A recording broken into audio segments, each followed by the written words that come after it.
எழிலும் செழியனும் அமிர்தாவை ரொம்ப தீவிரமா தேடிட்டு இருக்காங்க. அமிர்தாவை அடைச்சி வச்ச கணேஷ் கிட்டத்தட்ட ஒரு சைக்கோ மாதிரியா பிஹேவ் பண்றாரு. நிலா, அமிர்தா, கணேஷ் அப்படின்னு சொல்லிட்டு செவுத்துல கிறுக்கி வச்சுக்கிட்டு உட்காந்துருக்காரு. அப்போ அமிர்தா கணேஷ் கிட்ட பாப்பாவுக்கு பசிக்குது, சாப்பாடு கொடுக்கணும் அப்படின்னு சொல்றாங்க. அதுக்கு உடனே கணேஷ் சிரிச்சுக்கிட்டே வந்து, அமிர்தா அவன் பிளான்லாம் எனக்கு தெரியும், நான் சாப்பாடு வாங்க போவேன், அப்படியே நீ எஸ்கேப் ஆகி ஓடிலான்னு பார்த்தியா, அது மட்டும் நடக்காது அப்படின்னு சொல்லிட்டு சொல்றாரு. இங்க பாக்கியா வீட்டுல ஈஸ்வரி ராதிகா கிட்ட எழிலும் செழியனும் கால் பண்ணானா அப்படின்னு சொல்லிட்டு கேட்கறாங்க. அதுக்கு ராதிகா சொல்றாங்க இல்ல அப்படின்னு சொல்றாங்க. அப்போ பாக்கியா அந்த பக்கம் வராங்க. ஈஸ்வரி பாக்கியாவை பார்த்து, உன்னாலதான் எல்லா பிரச்சனையும், இந்த குடும்பத்துல நிம்மதி இல்லைன்னா அதுக்கு நீ தான் காரணம் அப்படின்னு சொல்லிட்டு சத்தம் போடுறாங்க. நீ கணேஷ் வீட்டுக்கு அமிர்தாவை கூட்டு போனதுனால தான் இவ்வளவு பிரச்சனையும், எல்லாத்துக்கும் காரணம் நீ தான் அப்படின்னு சொல்லிட்டு பாக்கியாவை பார்த்து குற்றம் சொல்றாங்க. சொல்லிட்டு உன் மூஞ்ச பார்க்கவே எனக்கு அருவருப்பா இருக்கு அப்படின்னு சொல்லிட்டு ஈஸ்வரி வெடுக்குன்னு உள்ள போயிடுறாங்க. இங்க அமிர்தா கிட்ட கணேஷ் குழந்தைய கொடுக்க சொல்லி கேட்கிறாரு. அதுக்கு அமிர்தா குழந்தைய கொடுக்க மாட்டாங்க.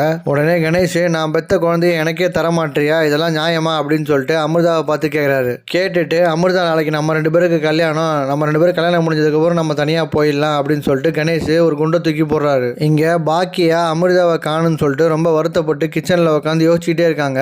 அப்போ கணேஷ் கடத்திட்டு போன வண்டியோட நம்பர் பாக்கியாவுக்கு ஞாபகம் வந்துருது. ஞாபகம் வந்த உடனே எழிலுக்கும் செழியனுக்கும் ஃபோன் பண்ணி பாக்கியா சொல்லிடுறாங்க. செழியனு அந்த பழனிசாமி சார்கிட்ட கொடுத்து அந்த வண்டியோட அட்ரஸை ட்ரேசர் பண்ண சொல்றாரு. இங்க அமிர்தாவை அடைச்சி வச்சுட்டு கணேஷ் வெளியே போயிடாரு. வெளியே போன உடனே அமிர்தா எல்லா கதவையும் போய் ஓப்பன் பண்ணி பார்க்குறாங்க. எந்த கதவும் ஓப்பன் பண்ண முடியல. கடைசியாக ஒரு கதவு ஓப்பன் ஆகுது. ஓப்பன் ஆன உடனே அமிர்தா ரொம்ப ஹாப்பி ஆயிடுறாங்க. சிரிச்சுக்கிட்டே கதவு வந்து பார்த்தோன்னாக்கா அங்கே கணேஷ் நிற்கிறாரு. உடனே அமிர்தா செம்மையாக ஷாக் ஆகிடுறாங்க.